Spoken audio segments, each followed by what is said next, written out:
Okay, so welcome to Dota in Depth, the first episode. Today we're talking about how to last hit better. I made a list and I've got about 63 different things, so excuse me. So the first thing is you should cancel the backswing on your animation. Dro has a pretty bad attack. If you watch her, she just auto attacks, swing back, swing back, swing back, swing back. So you see her, she's swing back. But if I do attack move, then I can miss that annoying backswing part of her animation. The second thing that I think is important is you want to pick last hits over denies. Just because there's more benefit to your hero from getting the last hit. You get the gold. Denies, you deny your enemy gold, but you really don't see the advantage as the same as the last hits. And then the next thing is you use your hero's abilities to last hit or deny. Unfortunately, Dro doesn't really have any abilities that helps her last hit better. She has a precision aura, which makes her do more damage if she's further away. So she does have that. Because her +5 damage is pretty shitty. The next thing that we can look at is I say practice with one hero. So what hero do you really want to be good at last hitting with? Because see how I just click on the ground and move, stick and move. You have to wait till the arrow flies. So practice one hero, just like spam that hero over and over again, and you'll get a lot better at last hitting. See how I'm just missing some easy shots because her terrible attack animation and because I'm not familiar with the hero. See, I missed that one there. So this hero actually is really bad at last hitting. But next thing I would say is don't play Dota when you're feeling tired or lazy, because you get lazy and then you won't be making all your last hits. I see this in mid game a lot, or late game, even with like 7k MMR players, where they just get lazy and don't focus on their last hits when they should be. Like say they're clearing a lane and they're a support. They miss a bunch of last hits that were really easy and they should have gotten. And just try and like get excited about last hitting, because if you see, like, watch Dendy play, he's like woo-hoo every time he gets the last hit. So if you can have that kind of excitement, that'll really help motivate you, because you're feeling really good every time you get a last hit.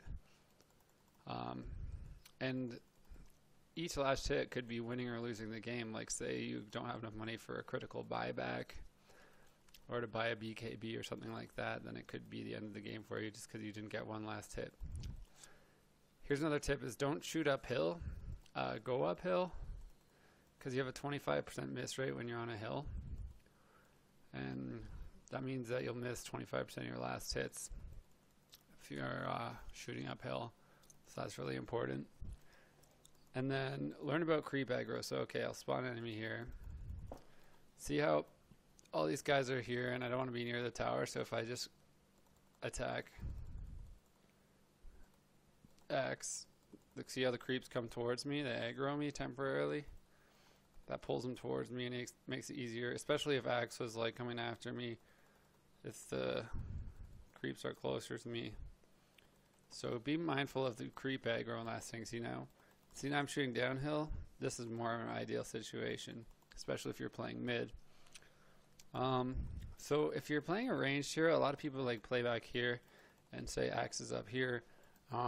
The problem with that is that you're so much further from the creeps. It's better to be like as close as possible, because if Axe is trying to deny you, you probably wouldn't want to be quite this close, especially with a hero like Axe versus Dro. It's not an ideal matchup.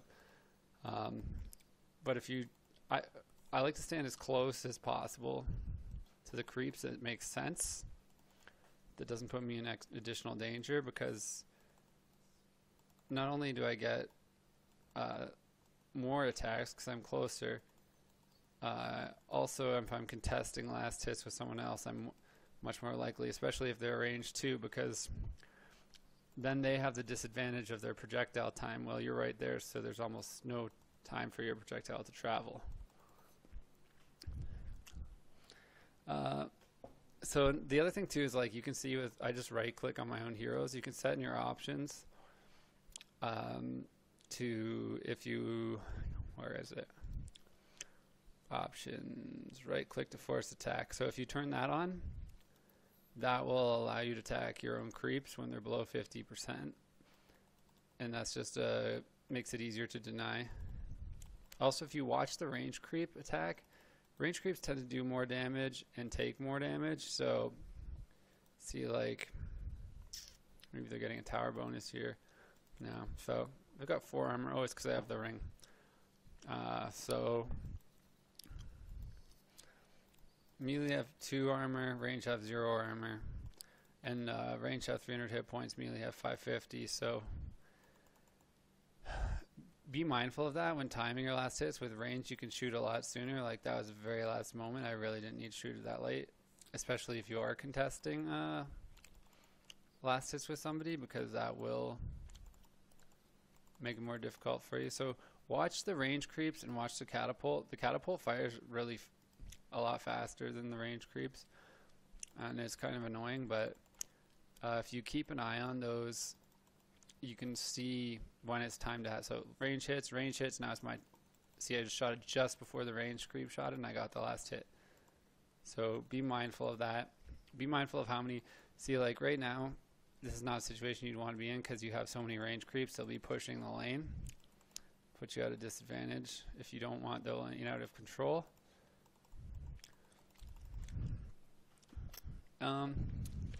The other thing too, okay, let me give you an example here. Hold on.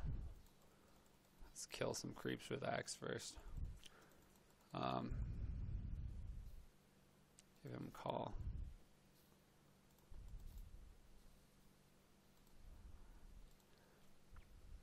Okay. So, look at all these creeps here. Okay, there's probably way too many, but if I pull them away from the tower, out of the range of the tower, then the tower's not hitting them, so I don't have to worry about the tower. It kind of sucks to be taking hits, but I guarantee my last hits when I'm pulled away from the tower, especially on range creeps and melee creeps. See, melee's not so bad, because usually you hit it once, you let that tower hit it 4 times, bam.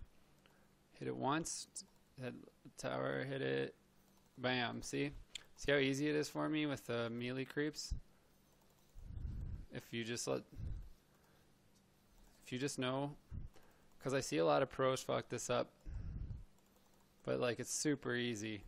It's a little trickier. See, my friendly guys were attacking it too, so that made it harder for me. But if it's just you in the tower, you can pretty much guarantee it on the melees. What I try to do is I kill the range creep first when I'm competing with the tower for last hits, and then I just hit the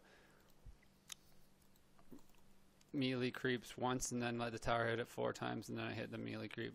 It does change later in the game, but you also should be doing more damage later in the game, so it'll be a bit easier.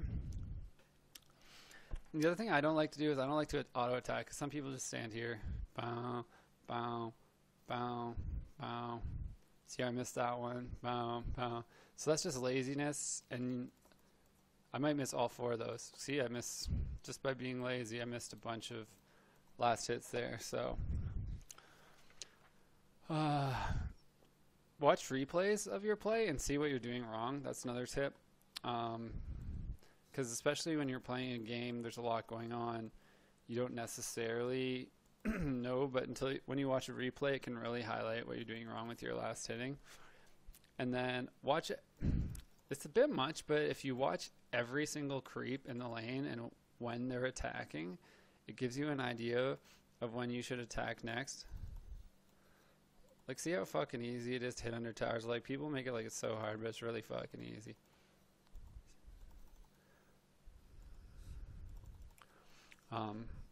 And this is like, I don't know, I guess she's hitting pretty hard now, so, but that's another thing too. If the creep's like, okay, if